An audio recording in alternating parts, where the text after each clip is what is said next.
In 1906, a small village in Japan welcomed the birth of a boy who would one day change the world of automobiles forever.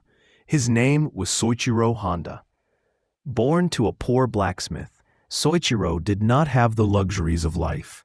He didn't even own a bicycle in his childhood. But what he did have was curiosity and determination. As a child, he loved machines. The sound of engines fascinated him.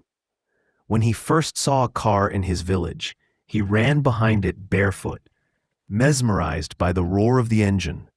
While other children played, Honda spent his time watching mechanics fix bicycles and machines. His heart told him that one day he would also create something great. But life was not easy. At just 15, he left home and moved to Tokyo to work in a garage.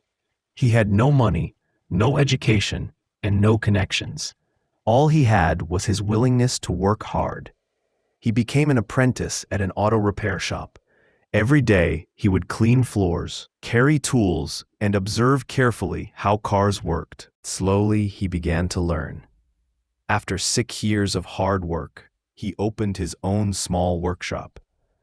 His dream was not just to repair cars, but to build parts that would power the automobile industry. He started making piston rings. He thought this was his big breakthrough, but soon reality hit him hard. When he presented his piston designs to Toyota, they rejected him, saying his designs did not meet their standards.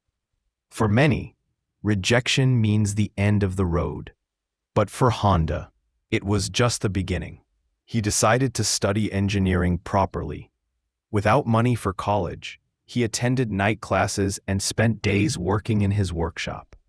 He worked tirelessly, sometimes sleeping in the workshop itself.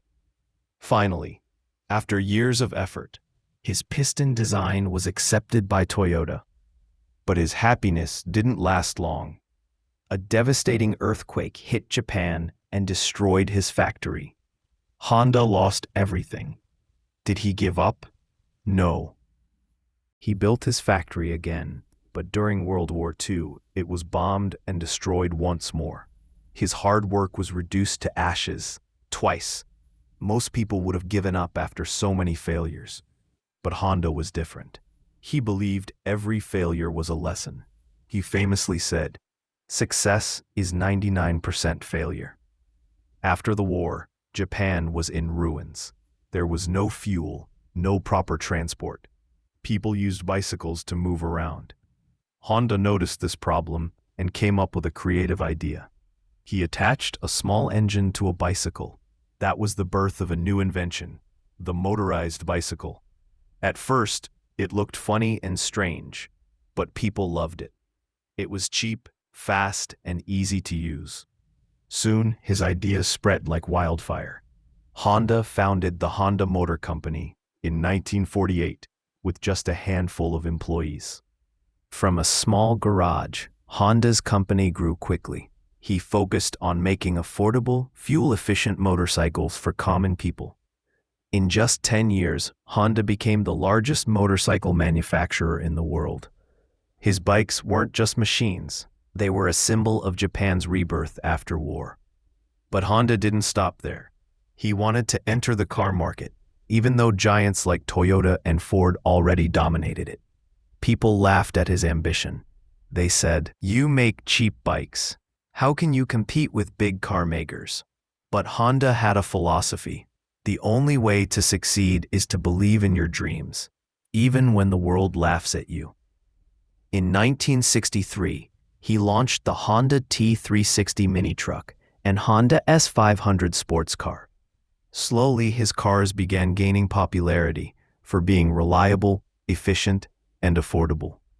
Unlike other companies that copied Western designs, Honda focused on innovation. His breakthrough came in the 1970s when America faced a fuel crisis.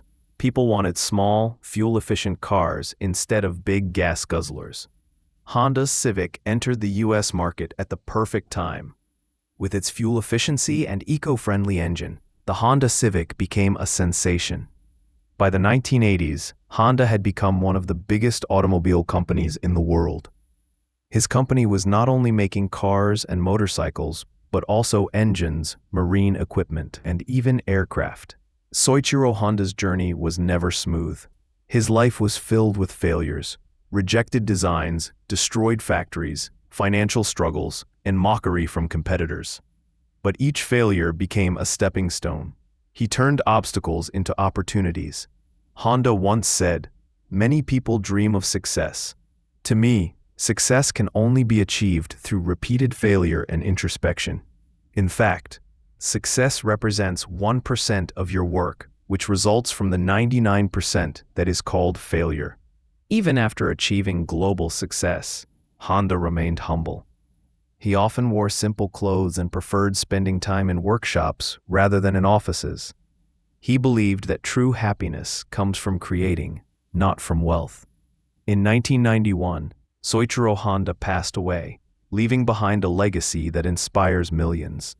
Today, Honda is not just a company. It's a symbol of perseverance, innovation, and courage. From motorcycles to cars, from robots to airplanes, Honda's creations continue to change the world. The boy who once ran barefoot after a car became the man who made millions of people drive their own. His story is proof that failure is not the end, it's the beginning. Hardship builds strength. Dreams can turn into reality with persistence. Soichiro Honda's journey teaches us that success does not come to those who never fail, but to those who never quit.